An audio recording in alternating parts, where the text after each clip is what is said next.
All right, moving on to the next problem here. 2.5 number 28. So get that out here. 2.5 number 28. Very similar to the last problem we had done. So let's take a look at this one. 2.5 number 28. I want to calculate the limit as x goes to plus or minus infinity of 4x cubed over 2x cubed plus the square root of 9x to the sixth plus 15x to the fourth. So in order to do this, I'm going to do the same thing I've essentially been doing, which is to divide, to take that approach where I divide everything by the highest exponent in the denominator. So in this case, what can confuse people here sometimes is x cubed and x to the sixth. If I'm inside this radical, x to the sixth is by all means the highest value in the denominator. However, outside, the square root of x to the sixth would actually be x cubed. So let me give you an idea what that's going to look like here. So I'm going to take the limit as x goes to plus or minus infinity of 4x cubed, and what I'm going to do is I'm going to take, call it what you want, square root of x to the sixth or just x cubed.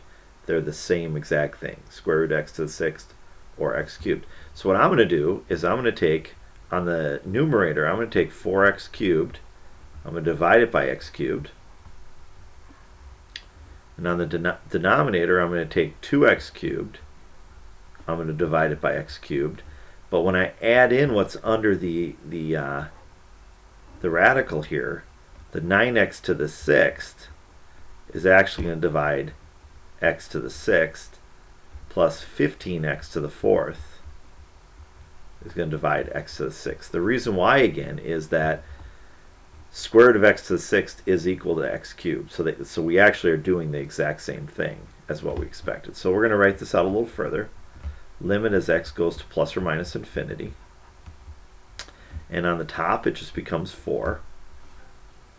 On the bottom, the x cubes cancel out, so I get 2 plus the square root of 9 plus I have 15, and x to the fourth goes away, it leaves 2 in the bottom. 15 over x squared is how that's going to work out. All right, now a couple of nice things have happened here.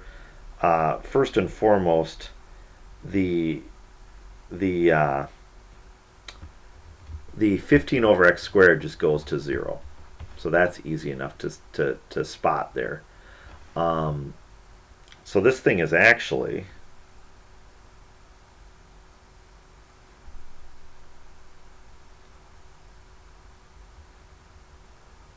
almost done. The one thing that's a little bit disconcerting is I have two possibilities here now, because the square root of 9, negative 3 squared gives me 9, and so does positive 3 squared would give me 9. So square root is plus or minus. So in this case, one of the possibilities would be 4 over 2. Oops, excuse me. 4 over 2. Pointer, pen. So one of the possibilities would be 4 over 2 plus 3, square root of 9. One of the possibilities would be plus 3 over 4 over 2 minus 3. Again, the reason being that minus 3 squared would give me 9, so possibility could be either one of those. So on the top, I'd have 4 over 5, or 4/5. And on the bottom, I get 4 over negative 1, which is also the same as negative 4. So what that means is these two guys are not only my limit, these are also my horizontal asymptotes. And this goes back to what I said before. I want to take a look, and this is kind of the analytical approach. I also like to take this and do a graphical approach. So what I'm guessing is, as I go towards infinity in one direction, I'm going towards 4/5, and as I go in the other direction, I'm going towards -4. So I'm going to use the graphical approach to maybe see what those actually are doing. I'll keep my ink this time and go to Desmos, and we'll type this one in. 4x cubed, and we'll put that over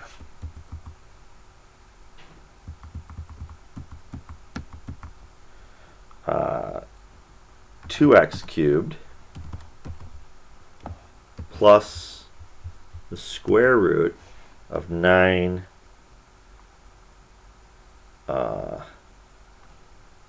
x to the 6th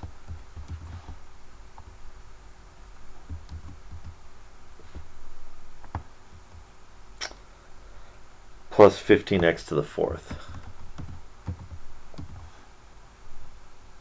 Hopefully that's what we thought we were looking at. And as I look at this, ooh, that got kind of funky there. I put a 43 in there by accident. There we go. So as I look at this, what I was expecting again was for, in one direction, the horizontal asymptote would be 4/5, and the other direction would be 9/4. So let's see which one is the asymptote for going to negative infinity and which one's the asymptote for going to positive infinity. So as I go to positive infinity, it sure looks like I'm up at like that, maybe that 0.7 level. I'm definitely less than 1, or actually 0.8 level, I guess is what I'm at. And you can see it's up at that 4/5 level, or 0.8. So as I go to positive infinity, it's going up to 4/5, and as I go to negative infinity, look where it's going, -4. And you can actually see that as plain as day. So as I go to positive infinity, this is the horizontal asymptote. This horizontal asymptote as we go to positive infinity, and this is the horizontal asymptote as we go to negative infinity. So hopefully that helps you out on 2.5, number 28.